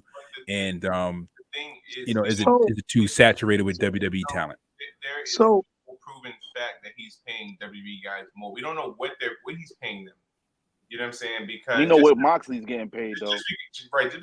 Just because Tony Khan bringing them in doesn't mean he's bringing them in on higher contracts than let's say MJF or guys that's already there. You know what I'm saying? Because again, he could be like, all right, well, this is what I got. You wanna perform? All right, cool. Here's what I can offer you. Yeah, and like you said, it's either I stay home and do nothing, or I'm like, okay, well, I wasn't getting that much in WWE, but all right, this looks like a fun environment. Let me sign for that. So there's no proven fact that these WWE guys, these ex-WWE guys, are getting paid more than what the AEW guys are making. Look at Joe. They fired Joe. He waited. They bring him back to fire him again. And I have no problem with it. And also, to my point, they're not signing all WWE talent because Braun Strowman's not there. Cesaro. I don't think Cesaro is still out. Nobody wants Strowman. Mia Yim she signed with some company. I forgot who. She went back to Impact. Yeah, she went back to Impact. You know what I'm saying? So, Mickey James is Impact. So even though Tony Khan kind of has Impact, but they're not signing every ex-WWE guy. Wait. All right. Okay. All right. No. We gotta cut it because we're like an hour 18 in. We've been talking about the same thing. So we gotta get on roll. Hold on. Hold on. Let me say this. I gotta read the comments. Hold on a second. I gotta read the comments. We got some comments. People are commenting. You guys gotta read the comments. I'm posting these comments so you guys can read it. Read it. The nation is here, man. Because now we back to the comments. All right, real quick. This is the one right here. Yeah. Sorry, hold on a second. Wait. Before I get to that one, I got some other comments I gotta read. Real quick. Yeah. Here we go. Tevin Jones says Tony Khan is a billionaire. Cut it out. Right. He can sign whoever he want. You trying to talk with two left shoes on, my guy. Angela Dukas says, Travis, you are the man. Pass that weed, Andrew. Travis has a fan now. Andrew, whatever the hell you smoking, put that shit down. Pass it to me. Pass it to me, please. Gary says, okay, all right, Terry, I filled you in. Angela Dukas says, I'm getting ready for Six Flags tomorrow. Tim Jones says, you pad your roster so when people get hurt, I like this. He says, you pad your roster when people get hurt, you still have fillers. It's called a machine for a reason. If a part goes down, you move another part in. It's simple. That's very true because you got Cody who's hurt. You got Roman who's hurt. So again, the Usos have to take on that position of what Roman was playing in order to kind of keep the bloodline storyline moving forward, right? Kayla says Keys can go to Glizzy Entertainment. we got. Andrew says, what is your favorite AEW match in the world? Kayla says, even though I wasn't a part of this episode, I still got everyone in the room to bust out laughing with the Glizzy Entertainment comment. Yeah, we got. I gotta find out what this glizzy thing is. Y'all talking No, you don't. I'm the CEO, baby. No, the hell you don't. Tim and Jones says they're not WWE talent if they don't work there anymore. That narrative needs to end. Very true. Thank you. But I wouldn't mind having that. I would, if I was an ex WWE talent, I wouldn't mind have that title affiliated with me because it brings you money. But Tevin Jones also says if you used to work at McDonald's and you got to KFC, nobody's gonna say, "Oh, there goes that ex McDonald guy, head ass nigga." Thank you. Head ass. So, and this is why I said that we needed to do a show. But before this, I said we need to do a show by ourselves because I knew it was going to take up time. But to speak on Tevin's comments about that, it doesn't matter. Y'all missing the bigger picture. I'm not saying I'm listening to what I'm saying. I'm gonna let y'all. We can move on. All right. So you guys get your last comments in because we about to move on to Raw. All right.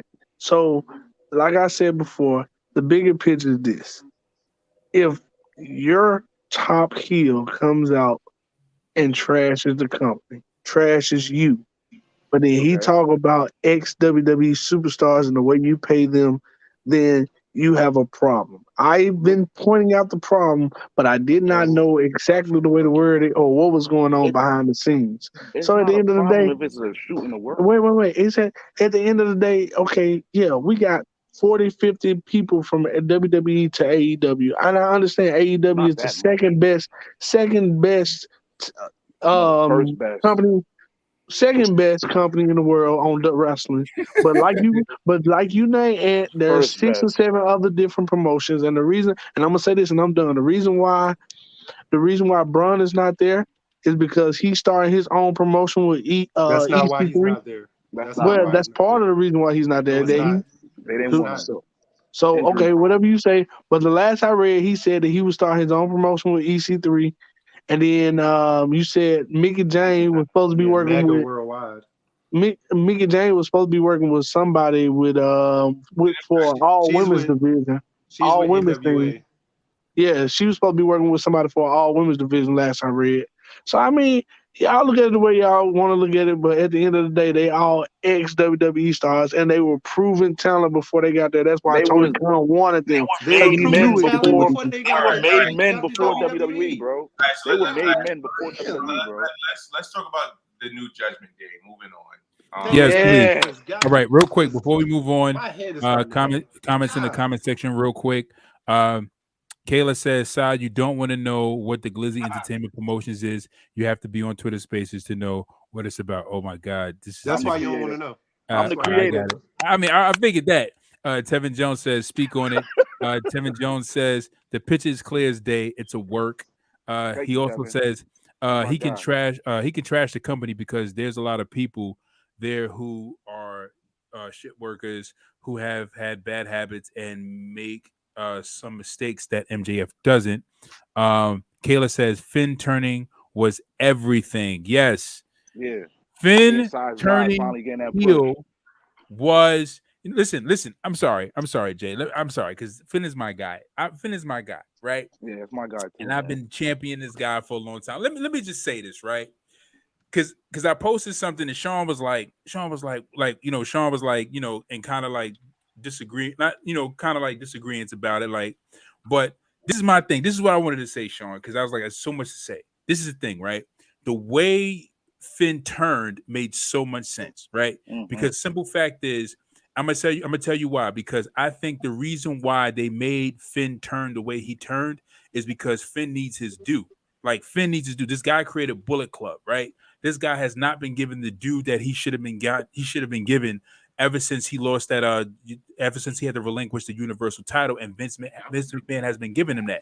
So when he went back to NXT and Triple H and Shawn and William Regal tried to give him his due by giving him the title back and giving him that run, it was pretty much to say like, yo, we know this is where you belong. So we're going to put you, even though we don't have that position to put you in, but from what we have, the top position, we're going to put you there because that's where you belong. Mm-hmm. And the thing about him turning on Edge was because he doesn't need Edge.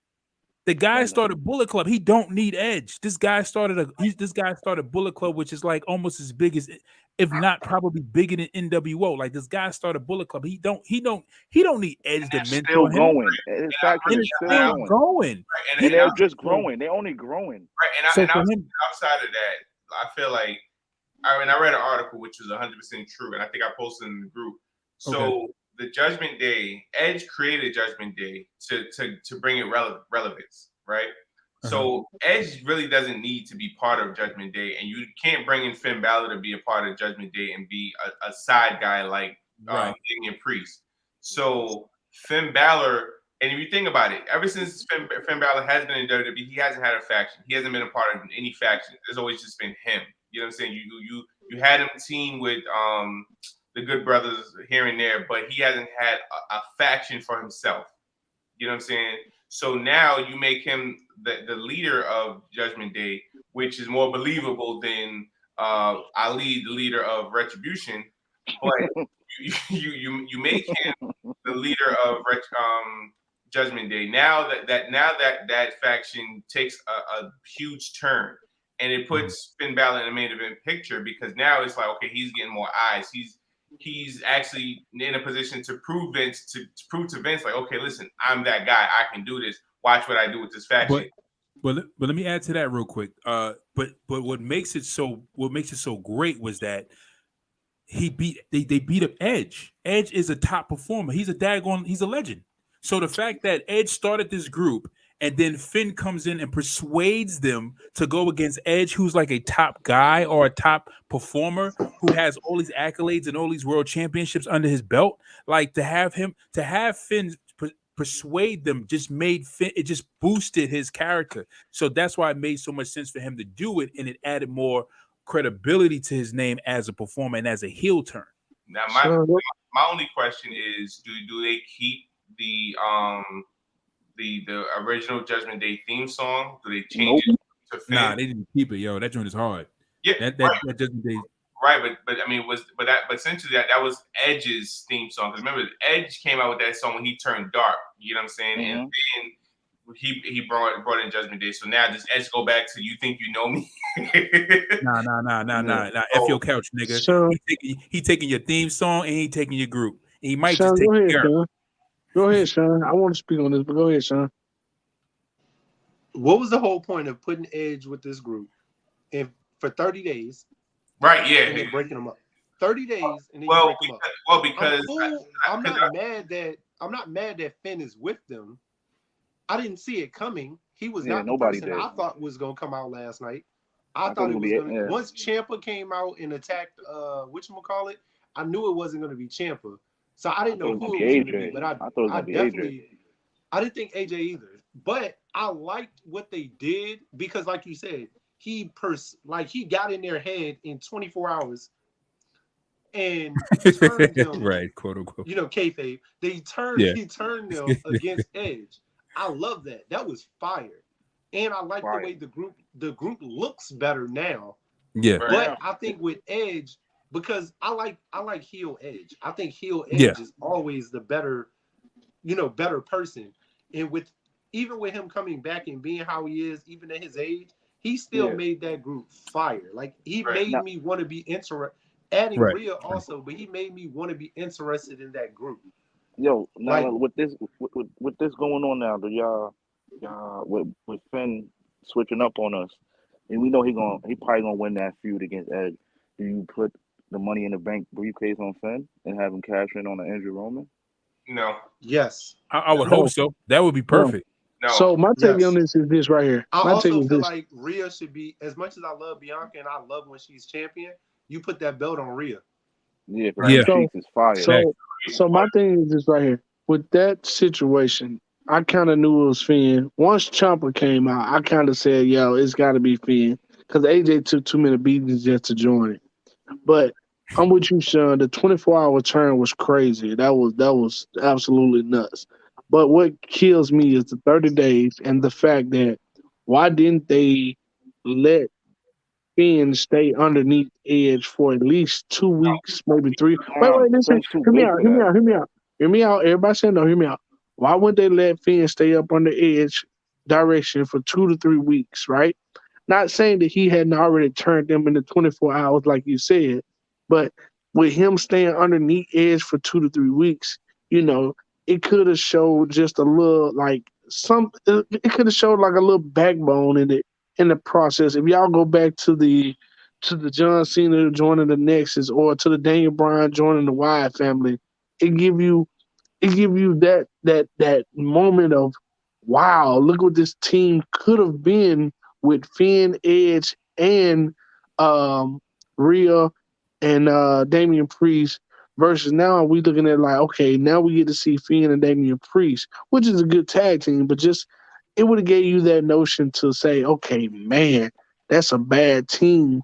Edge, Finn, and Damian Priest with Rhea. And then on top of that, you could have put them against the Bloodline. And me personally, if I was in charge of that project, I would have done it that way and then put them against the Bloodline and then put the money in the bank on Finn at that time, let Edge beat Roman, and then turn around and let Finn beat Edge and take the title and take the group. No, I don't like that. So here's the answer to you, Trav. Finn is too big of a star to be second fiddle. Right. That's number one. Stop right there. He's been second fiddle since he had to relinquish second and third fiddle since he had to relinquish his title. He has. But he has not been second fiddle to anybody as far as faction wise. Because he hasn't been in the faction. I'll even take it back. You got the Nation of Domination, right? Farouk was the leader for who knows how long.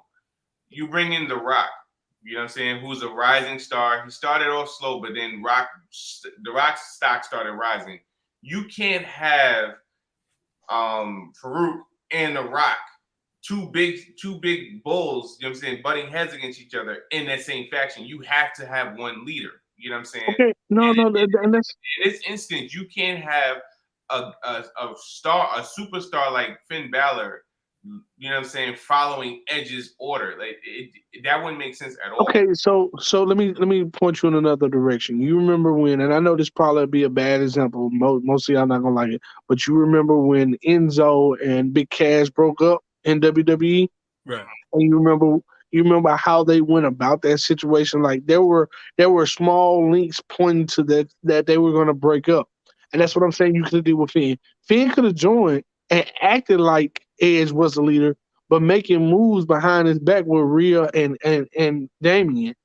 So what I'm saying is the 30-day turn was crazy because it really didn't make sense, but it was so fire that nobody seen it coming that you could get away with it. But if you would have did just something to make it presentable and reasonable, I think would have put a little bit more hump behind it. That's the thing. Hold on a second. But that's the thing, though. Oh, my bad. I got you, Ant. That's the thing, though. All turns don't always have to be a logical, big, drawn-out storyline.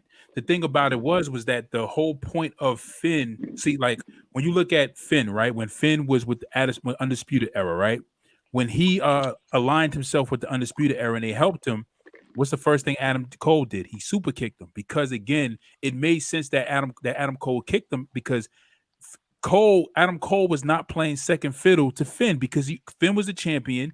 And it made logical sense. If Finn is part of Undisputed Era and Finn started Bullet Club, which Adam Cole was under, Adam Cole knew that the only person that would be on the top of this era, under this group, will be Finn.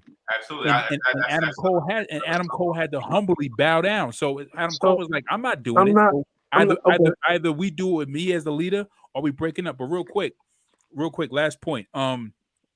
That's the thing about Finn. That's what made the turn so powerful because the fact that in a 24-hour conversation, you convince your members of your group to side with me, that shows a leadership quality. That was the point. The point was to show you how much of a leader he was. So what I'm saying is, that's what I'm saying though. Finn would have still had that. I'm saying, listen, Finn would have still had that. If I wrote the story, Finn would have still had that. But what I'm saying is, it still would have been a big turn. But why draw it out though? Because of the fact that the 30-day turn was like crazy. And I agree with you. Now, it makes a better storyline because they had a great leader in Edge. It has a great storyline because Edge is a great leader and he created the group. But I'm just saying, not drawn out 2-3 months down the line like WWE do. No. 1 or 2 weeks is all it needed. You know, Listen, so basically, we would have turned Damian and Rhea in the 24 hours as planned, as it went. But I would have had Finn to act like he was letting Edge run the group and then turn around and turn his back on him. the only way that would have worked is the same. They would have did it the same way Randy did to the Wyatt family. Edge would have had to be world champion, and Finn would have had to break him up within. That's the only way that would have worked. Without the title involved, that would have never made no sense. Well, no. What I'm saying is Why the title. doing that to him? Why you aligning that's- yourself with him? What is but- the point but of the doing draw- that to him with no belt? What I'm saying is to draw it out to SummerSlam to put a belt on him to draw it out, you would have to draw it out to SummerSlam because, of course, that's probably when Roman going to come back. But I'm saying if you wanted to get it done and you wanted to get it done quickly, yeah, what they did last night was crazy. But I'm just saying a week or two with Finn in that group would have gave you the notion and the thought process like, dang, that's a nice fiction. And then the turn would have been crazy, you know. But we can say this, though. Ultimately, the turn, everything was perfectly They plotted. needed to do that. They needed to be unpredictable because everything's been unpredictable so lately. I have no problem with what they did though. No lie. I have no problem with what they did. I love it. I love it. Everything's been so predictable with WWE the last couple of years. They needed to go the unpredictable route. And that's why I say I love it. That's why I say I love it because it was unpredictable. So I'm saying I have no problem with what they did last night. I'm just saying in my mind, if I wrote the storyline, I think I would have plotted it for a week or two turn, but the turn would have been done simultaneously at the same time that they did it last night. It just wouldn't have been shown at that time. That's all. Mine wouldn't have been shown. Personally, I feel like even if you would have put Finn with Edge and dragged it out for 2 weeks, it would have lowered Finn's it would have lowered his stock, honestly. Because it's all about booking. It's all about booking. But it's all about booking. Because then essentially now you're making Finn Balor a member instead. You're just making him a guy. Right. Actually, he's not the guy. He's a guy. You know what I'm saying? No. See, that's what you're missing. Like I'm telling y'all, in the beginning, Undisputed Era thing. he would have been the man, but he would have been doing it behind Edge's back. Edge would have never known about it. But I see what Jay is saying, because what Jay is saying is that the fact that you don't make him a member at all, like okay, he just, when he comes into the group, he doesn't come in as a member. It's like he's coming in, you're thinking he's a member, but then he overthrows the leadership and becomes the leader. So he comes in as the leader, not a member. But when you bring him in as a member, it was like, oh, he was once a member of Judgment Day, and then he became the leader. So I got a question. He comes in and overthrows the leader and becomes a leader, just increases his stock. So Versus I got a question. being a And if you member, think about it, right, and then having him be a one-time member when he's already a leader, would have kind of decreased him a little bit. Right. And think about it, right? Keys will agree with me on this. Either way. You said what? Agree with me on the key. Go ahead, Keys. Go ahead. Oh, I was gonna say it could have worked either way. To be honest with you, I don't think it would have diminished him at all because, like Trav said, if you bring him in, have him like it's almost like you're planting a snake in, and then the snake bites you in the long run instead of from jump the snake just bites you. Either way, it was gonna work because one, nobody would have saw that heel turn. Nobody, not the heel turn. Nobody would have seen him turning on Edge, period. Whether it happened the first night or after 2 or 3 weeks, nobody was going to see it coming. So I don't think him playing second fiddle would have hurt him at all because in the long run, he was going to take Edge out to become the leader. So it's kind of like how the Bullet Club works. Yeah, I was just about to say that. Way. Like the snake, you never know when they're going to switch leaders. Right. Like they sit for a while and then they take out the leader. Okay, so that's what they do. It's the only person. So let me say this crazy for you. Me personally, I don't really watch the Bullet Clubs. But so my question is, has Bullet Club ever had two top stars? Yes. Action at one time. Had Kenny and Cody, AJ and Cody, AJ and Kenny. So Jay White and Kenny. And Prince Devet and Finn and AJ Finn. It was AJ and Kenny, because when AJ became the leader, that was when Kenny left and joined the Golden Lovers. Golden Lovers. Okay, so I got a question. That was actually the only time that somebody came in night one and took over was AJ. Right. So I got a Everybody else question. has been. I got a question. Hold on, Jai. I got a question because if y'all heard what Damian Priest said last night, he said we're tired of being told what to do. So we're sitting here arguing about him being the leader or being second fiddle, but it hasn't came out that Finn is the leader yet. I mean, it makes well. He's What I'm about saying to is, run them. He's about to run them how he ran Bullet Club. What I'm He's saying going to is, run them how he run what, Bullet Club. wait.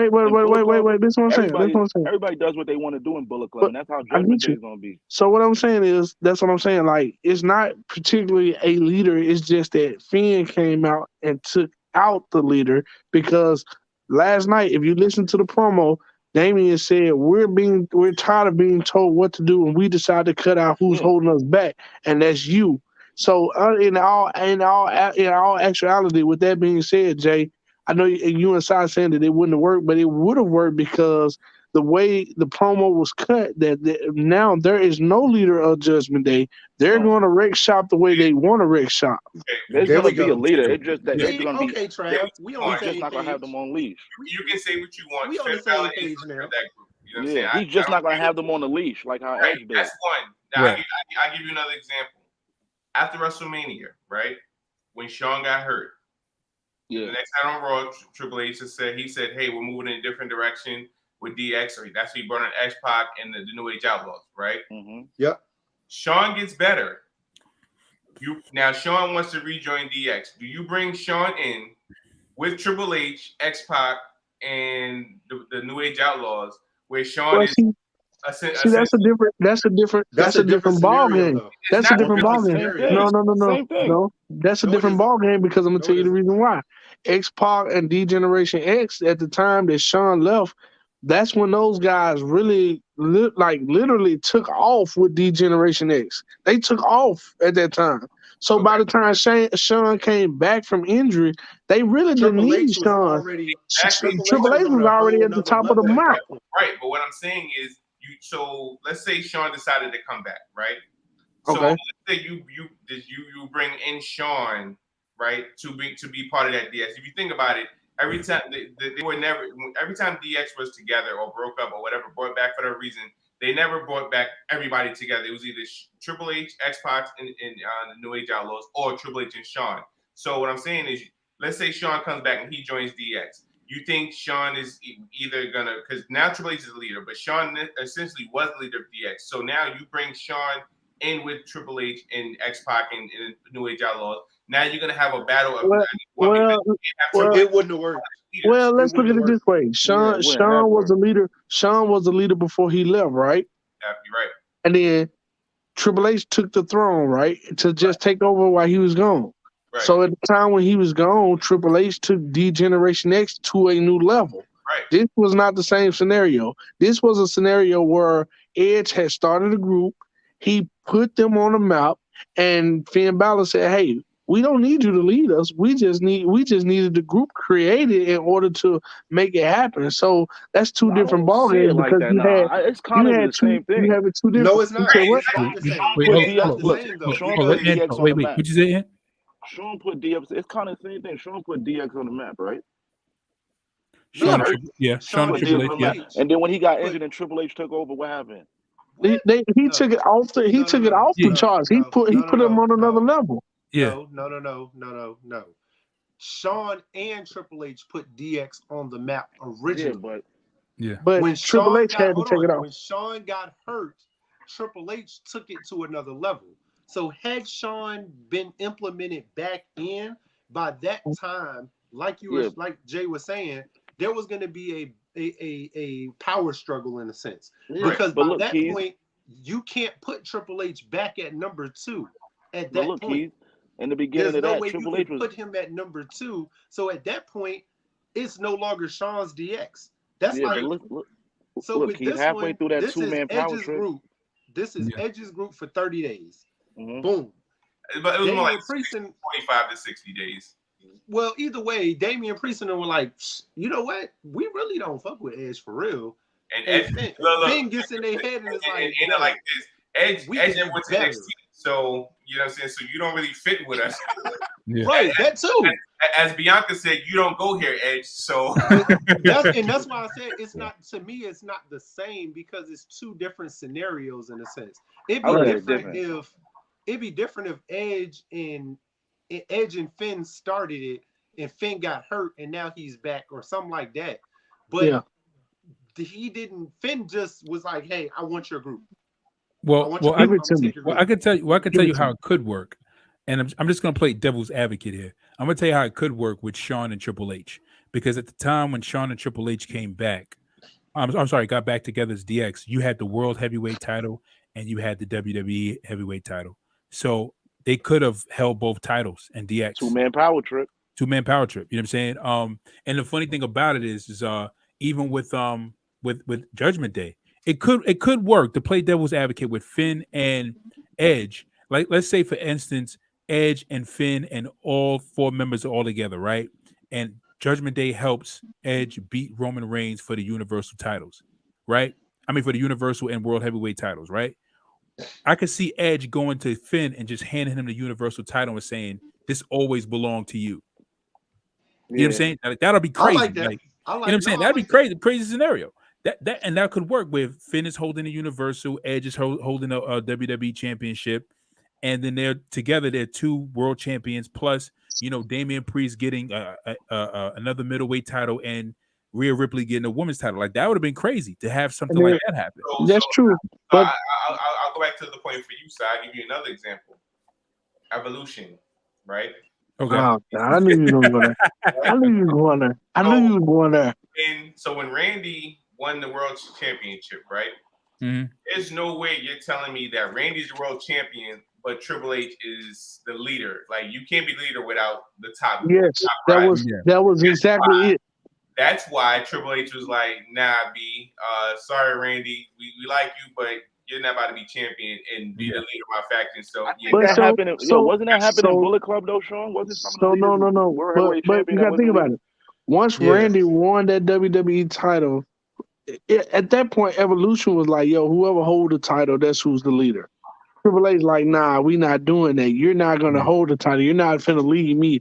I brought you up. I made you." Bro, so that's why he turned his back on it. So that situation is a little different as well, because at the time Triple H had already established, look, I made this group. I made you. You're not finna win a title on my time and not hand it to me. And then you got to think about it. Randy, and then you got to think about it. Randy had a match I think Randy had one match to retain that title before they even turned their back on him or something like that. I can't remember. Yeah. But factions can work where the leader is not the world champion. Because if you look at Triple H wanted him to lose that title that night when he fought for it, so he could be good. No, it was the very next night. Because remember, he won it at SummerSlam, and then the very next Raw. So that's what I'm saying. Triple H wanted him to lose that match on Raw, so he could just fight to get it back, but he didn't lose it. So it was like, okay, we got to get you out the group. No, he didn't have a match on Raw. The very next Raw was when the thumbs celebration. Down. Yeah, and then that's when they were celebrating him winning the belt, and it was supposed to be a celebration for Randy, and that's when saying they put him on the show, and we all know what happened after that. Right. So, No, he's right. No, he's right. After SummerSlam, when he won the belt, he had a World Heavyweight Championship match against Benoit to defend the belt. He did. He fought Benoit. That's what I'm saying. He had one match. He had one defense. The next night on Raw, he defended his belt. Go back and look at that. Yeah, against that's why they were Benoit. celebrating. And after he defended his belt, they had the celebration. Because remember, Randy was in his ring gear. He was in his ring gear. He defended the title. He won the match, and then they was having a celebration, and that's when they gave him the thumbs down. Real quick though. And what was you talking about? Like you said that happened in Bullet Club? Like Bullet Club, with their faction, their leader, Jay White, hasn't had gold in mad long, and they still been rocking. It's like 75% of them have titles right now. And he's okay with it. But you mentioned something like somebody had somebody in Bullet Club had a world title and wasn't a leader. Yeah, it was been leaders that been the heavyweight, the IW, whatever it's called, and they wasn't the top dog in Bullet Club. But it did cause fraction in the long run, though. You know what I'm saying? Between, I think it was Kenny and Cody, right? Keys? So So I think Kenny, so. so Kenny was the IWGP champion, And Cody would be the leader of the Bullet Club. And you know Cody what? was the leader. You know the only problem I really had. During that time, there was no leader. Oh, yeah, basically. Kenny and Cody were, in a sense, co-leaders, but it was kind of like a struggle for power a little bit. Yeah, it was struggle for power. And the Bucks didn't know what side to pick. You know what I do hate about the turn so early, though, is the fact that I would have loved to see the Judgment Day versus the Bloodline with 3-on-3 action. That would have been crazy. That's the only thing I really hate. They're gonna get another member, but come on, man. If it ain't Ciampa, it's really kind of hard. It's gonna be a big guy. It's gonna be a big guy. Like who though? Who big? I heard they talking about bringing back. I heard WWE talking about bringing back Big Cass, but they talking about bringing him back as Edge's little brother though. Yeah, but that's the friction they're gonna create with Edge to try to take out the Judgment Day. It's not gonna be he's doing the Judgment Day. So I mean, that's the only thing I really hate about the turn so early was I was really looking forward to that friction staying together to go against the Bloodline because that's the second best friction. If they do bring Big Cass with Edge, right, and they need Judgment, they need a big guy. They could get that dude that's Grayson Wallin's enforcer, that big dude. They could bring him up. But outside of that, so Travis, here's the thing with the Judgment Day versus the Bloodline. They're both heels, so they're both heel factions. So that's why that wouldn't work at all. Wait, wait. The Shield was baby. Wait. We can do heel versus heel. There's nothing wrong with that. Right. It's a way. It's always the way you write it and the way you perform it. But at that time, you got to understand something. The Bloodline is real. Is the real heel, but they're still loved throughout the WWE, and that's why it would have worked. So that's what I'm saying. So you have those two factions. Honestly, the Bloodline would be the baby faces in that faction. In that feud, because the fans will be cheering for the Bloodline over Judgment Day. But I mean, you're gonna have 50-50 because at the end of the day, I'm probably gonna be, and I'll honestly, I'll probably be rooting for the Bloodline. But you may say, hey man, let me root for Judgment Day. I think that could have happened. I think it could have worked because of the fact, like I said, people still love the Bloodline no matter how heel they are. And they are number one heel. This is just like Jimmy and Jey Uso. I still love those boys because they perform every single night. But they're one of the top heel. What's the name? They're one of the top heel tag teams. So at that point, you would have loved to see that. And you got to remember, think about this though. Remember the Bray Wyatt versus the Shield, the Wyatt family versus the Shield. Let's not forget, the Shield was still on the fence of heel and face at the time that happened. But then they had to turn them all the way face because of the fact the crowd had got totally behind the Shield. Absolutely. The crowd was behind the Wyatt family too, though. And that's what I'm saying. It was 50-50. So it can work. It's just all about how you write it. Anything can work as long as you write it right, but it's got to be written correctly. Yeah. Yeah, I think Damian Priest will be the weak link. If they had a stronger person outside of Damian, then maybe. But let's be honest, Damian Priest was the strongest person in that fraction at the time that it. I mean, now, well, fair now, but I'm just saying with Edge there. Do you think Damian Priest was stronger than Edge? Nah, I think because of age only. Only because of age. Not even age. Look, Edge is in the best shape of his life. Look, Damian Priest was number 2. They added Rhea. Damian Priest was number 3. Right, exactly. Right, exactly. Rhea Ripley is a former. Rhea Ripley is a former world. She's a former women's champion. She's a former UK. UK women's champion, a former NXT women's champion, and a former tag champion. She's definitely number 2. In the War Games Let's just be honest. Actually beat Damian Priest. To be honest, let's just put on the greatest female performance in War Games. Let's just be honest. They never really pushed Priest to his fullest until he gets. No. Get out of here, man. Listen. Priest didn't even impress me in NXT, to be honest with you. Like, I was Stop it, Trav. Wait, whoa. Sorry, when did he get pushed? He's When getting did a he get bigger pushed? push than he is in the. He's there. getting a bigger push than when he was in NXT. No. It ain't even about the push. He hasn't been impressive enough to be pushed. What are you talking about, man? Like Damian, Oh you can't sit there and advocate for Damian Priest and act like he's been that impressive to be pushed. Especially when you're trying to do that spinning heel kick off the top rope, it's like stop. You don't do that again. Do it again.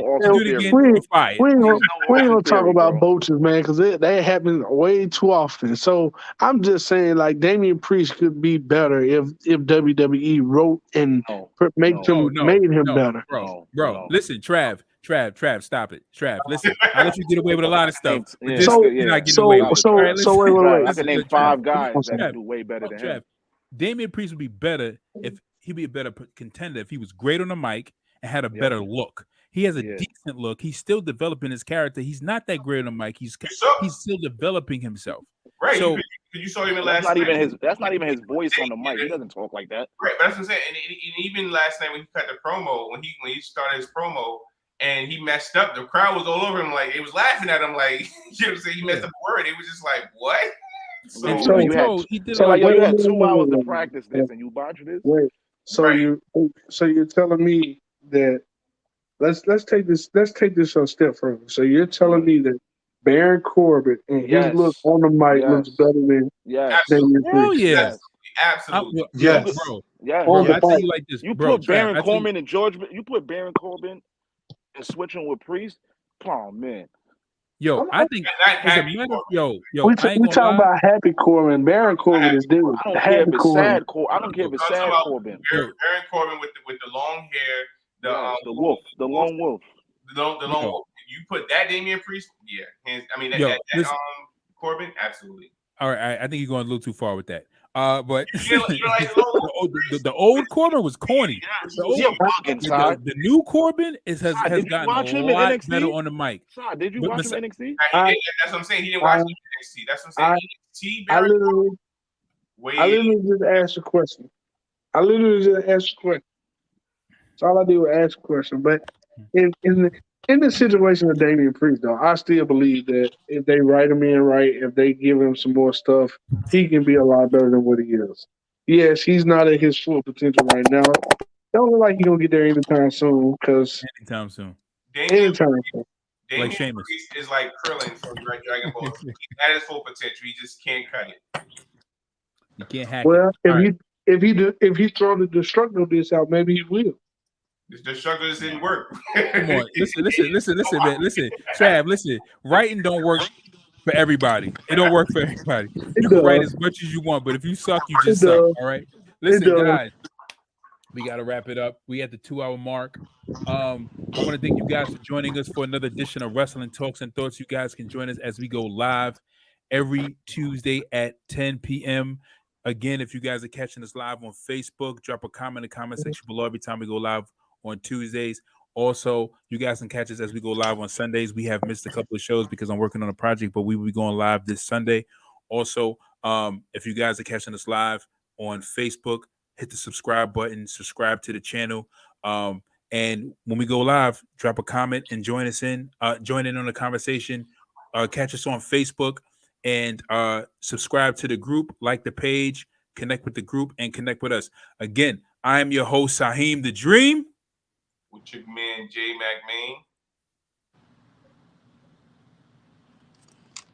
McMahon. The Big Bad Bodie Daddy. Boy, y'all are stupid. You're more Trav, man. And we will see you guys later. Glizzy ENT.